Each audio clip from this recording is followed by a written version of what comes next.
Balakand, Chapter 40, The Wrath of Kapila Muni. In the previous chapter, we saw how the sons of King Sagara go about searching for the sacrificial horse that was stolen by Lord Indra. In this chapter, we will see how the 60,000 sons of King Sagara are burnt into heaps of ashes.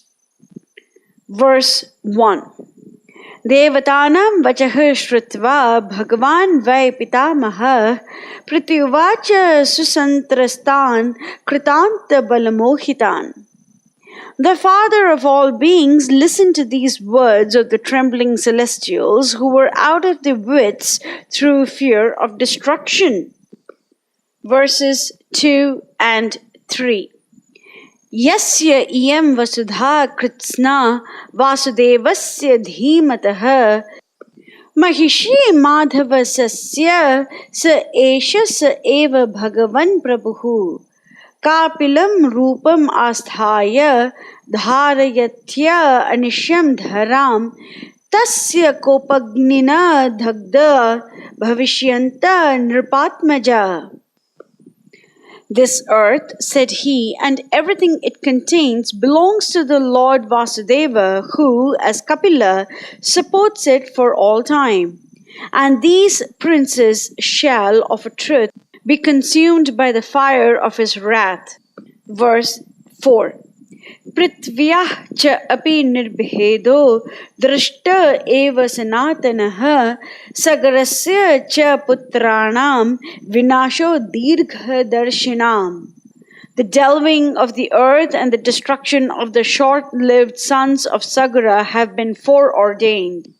In Canto 1, Chapter 3, all the incarnations of the Lord are given. And in the 10th verse, it is mentioned, pañcamaḥ kapilo nāma siddheśaḥ kāla-viplutam provācāsuraye sāṅkhyaṁ tattva-grāma-vinirṇayam. The fifth incarnation, named Lord Kapila, is foremost among perfected beings. He gave an exposition of the creative elements and metaphysics to Āsuri Brāhmaṇa, for in course of time this knowledge had been lost. And in verse 28 it is mentioned, Ete chamsa kalah pumsha krishnastu bhagavan svayam indrari vyakulam lokam mridayanti yuge yuge. All of the above-mentioned incarnations are either plenary portions or portions of the plenary portions of the Lord, but Lord Sri Krishna is the original personality of Godhead. All of them appear on planets whenever there is a disturbance created by the atheists. The Lord incarnates to protect the theists. So, it is very clearly mentioned even in Valmiki Ramayana that Lord Vasudeva or Lord Krishna is the one who is the supreme Lord of this entire earth. And this earth is the consort of that Madhava. And sage Kapila is an incarnation of that Vasudeva Krishna. In the 24th chapter of the 3rd canto of Srimad Bhagavatam, it is mentioned that Kapila Muni and his wife Devahuti, who is the daughter of Swayambhuva Manu, were the parents of Kapila Muni. Then Brahma tells in verse 16, Vedaham adyam purusham avatirnam sva mayaya bhutanam shevadhim deham bibhranam kapilam muni. O Kardama, I know that the original Supreme Personality of Godhead has now appeared as an incarnation by his internal energy. He is the bestower of all that is desired by the living entities, and he has now assumed the body of Kapila Muni. Verse 17. jñāna-vijñāna-yogena karmaṇām uddharan jaṭāḥ hiraṇya-keśaḥ padmākṣaḥ padma-mudrā-padāmbujaḥ. By mystic yoga and the practical application of knowledge from the scriptures, Kapila Muni, who is characterized by his golden hair, his eyes just like lotus petals, and his lotus feet, which bear the marks of lotus flowers, will uproot the deep-rooted desire for work in this material world. So now that we have a little bit of background information on Lord Kapila Muni, let us return to Valmiki Ramayana. Verse 5. Pitamaha vachah shrutva trayah trimshat arindamaha devah parama samkhrishta punar jagmur yatha agatam. On hearing the words of the forefather Brahma, all the 33 gods went away with utmost satisfaction. Verse 6. Sagarasya cha putranam pradur asit mahasvanaha prithvyam bhidyamanayam nirghata samah nihvanaha. Great was the uproar caused by the valiant sons of Sagara delving into the bowels of the earth. Verse 7. Tato bhitva mahim sarvam kritva chapi pradakshinam sahita sagarah sarve pitaram vakyam abruvan. Having thus sought above and below, without finding the horse, they came back to their sire and said to him reverently. Verses 8 and 9.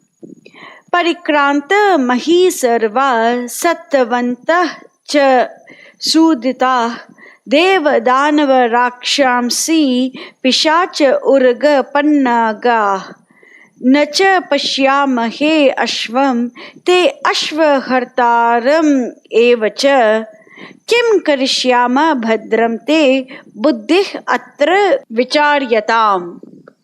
We have searched the entire earth through and through and put to death powerful and mighty beings, Devas, Danavas, Rakshasas, Pisachas, Uragas, Kinnaras, by hundreds, but we have not set our eyes upon the horse or the daring robber. Hail, mighty monarch, we await thy further orders. Verse 10. Tesham tad vachanam shrutva putranam rajasattamah samanyuh abravit vakyam sagaro raghunandana. On hearing this sentence of his sons, O Rama, the descendant of Raghu, that exalted King Sagara indignantly spoke these words. Verse 11. Bhuya kanata bhadram vo vibhedya vasudatalam ashvahartaram asadya kritartha cha nivartatha. Delve further and get further, even unto the innermost limits. Find me out that robber and come back with that horse at any cost. In this way, Sagara ordered his sons. Verse 12. Pitur vachanam asadya sagarasya mahatmanah shashtih putra sahasrani rasatalam abhidravan. Thus ordered thereto, the 60,000 sons of Sagara dug even unto Rasatala. Verse 13. Khanyamane tatah tasmin dadrishuh parvata upamam disha gajam virupaksham dharayantam mahitalam. They came upon the huge elephant Virupaksha, supporting on his huge mountain-like head the eastern side of the earth's surface. Verse 14. Sa parvata vanam kritsnam prithvim raghunandana dharayam sa shirasa virupaksho mahagaja. O descendant of Raghu Rama, the great elephant Virupaksha was bearing the entire globe with its mountains, hills, forests, rivers, towns, and hamlets. Verse 15. Yada parvani kakutsta vishramartam mahagajah khedat chalayate shirsham bhumi kampah tada bhavet. When the Mighty One shakes his weary head during the Parva days to ease himself, then men have what they call an earthquake. Verse 16. Tetam pradakshinam kritva dishapalam mahagajam manayanto hi te rama jagmur bhitva rasatalam. The sons of King Sagara went round him and paid him due worship, whereafter they pursued their undeviating course. Verses 17 and 18. Tadah purvam disham bhitva dakshina bibhiduh punah dakshinasyam api dishi dadrushuh te mahagajam mahapadmam mahatmanam Sumahaparvatopamam shirasa dharayantum gam vismayam jagmur uttamam. Having pierced through the Rasatala in the east, they turned to the south and lighted upon another elephant of vast proportions, Mahapadma, likewise supporting the entire globe on his head, a sight that filled them with amazement. Verse 19. Tetam pradakshinam kritva sagarasya mahatmanah shashtih putra sahasrani paschimam bibidur disham. They circumambulated the great Mahapadma and they went to the western direction. Verse 20. Paschimāyam api dishi mahantam achalopamam disha gajam saumanasam dadrishuh te mahabalah. In the western direction, they observed another huge elephant, Saumanasa, that bore the earth in that quarter. Verse 21. Tetam pradakshinam kritva prishtva chapi niramayam Khananta samupakranta disham somavatim tada. Him too they reverenced and made kind enquiries of, after which they set about to pierce towards the north. Verse 22. Uttarasyam ragushreshta dadrishu hima panduram bhadram bhadrena vapusha dharayantam mahim imam. There they came to view the snow-white Bhadra of immense proportions, upon whose broad head rested the entire mass of the globe in that quarter. Verse 23. Samalabhya tatah sarve kritva chenam pradakshinam shashte putra sahasrani bibidur vasudatalam. Having paid unto him due reverence, they took leave of him and pierced yet deeper into the earth. Verse 24. Tatah prak uttaram gatva Sagara prathitam disham roshad abhyakhanam sarve prithvim sagaratmaja. They came to the northeastern direction and they dug yet deeper, furious with disappointment that endowed them with superhuman strength and fierce speed. Prak Uttara means northeastern, and according to Vastu Shastra, northeastern place is called the Ishani corner, and that is where the deities are usually placed in a house. Verse 25 and 26. Tetu sarve mahatmano bhima vega mahabalaha dadrishur kapilam tatra vasudevam sanatanam hayam chatasya devasya charantam avidurataha praharsham atulam prapta sarveta raghunandana. When lo, there appeared before their startled eyes Kapila, the incarnation of the eternal Vasudeva, and nearby the long sought-for horse grazing quietly, the innocent cause of all their trouble and misfortune. They were almost beside themselves with joy at their success. Verse 27. Tetam haya haram jñātva krodha paryakula ikshana Khanitra langala dhara nana vriksha shila dharaha. abhyadhavanta samkruddha tishta tishta iti cha abruvan. The sight of the Holy One, whom they concluded to be the robber of the horse, roused them to insensate fury, and with eyes inflamed with wrath, they flew at the sage, armed with spades and swords, shovels, plowshares, and matlocks. "Stop, thief! Stop, thief!" Not one of them was mute. Verse 28. Asmakam tvam hi turagam yagniyam kritavanasi durmedaha tvam hi sampraptan vidina sagaratmajan. You are the wicked wretch that spirited away the sacrificial horse, and right dearly shall you pay for it. Know you who have come for you, even the sons of Sagara the terrible. Verse 29. Shrutva tatvachanam tesham kapilo raghunandana roshena mahata avishto ham karam akarot tada. Hardly were those impious words out of the mouth of the doomed sons of Sagara than the wrath of the mighty sage blazed forth. Hum, he cried. Verse 30. Tataha tena aprameyena kapilena mahatmana bhasma rashi kritah sarve kakutsta sagaratmaja. The eye had scarcely time to wink when the 60,000 sons of Sagara vanished from sight.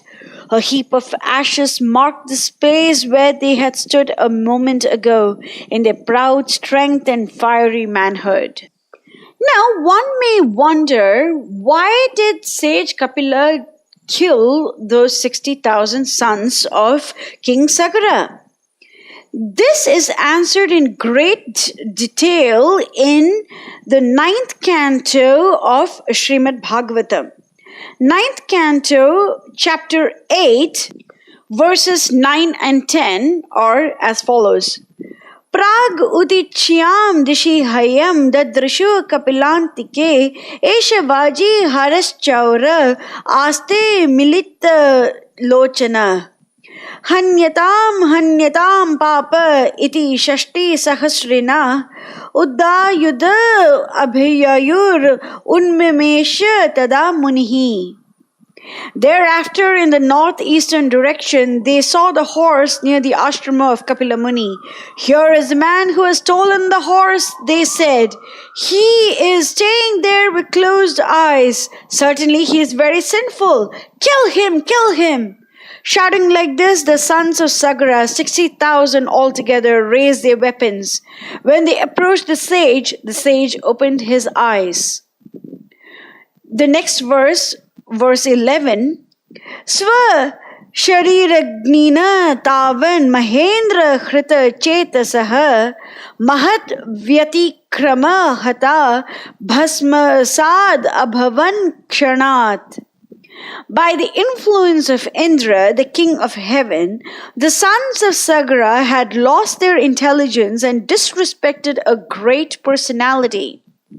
Consequently, fire emanated from their own bodies and they were immediately burnt to ashes.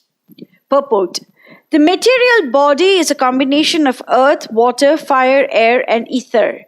There is already fire within the body, and our practical experience is that the heat of this fire sometimes increases and sometimes decreases. The fire within the bodies of the sons of Sagara Maharaja became so much hotter that all of them burned to ashes. The fire's increased heat was due to their misbehavior toward a great personality.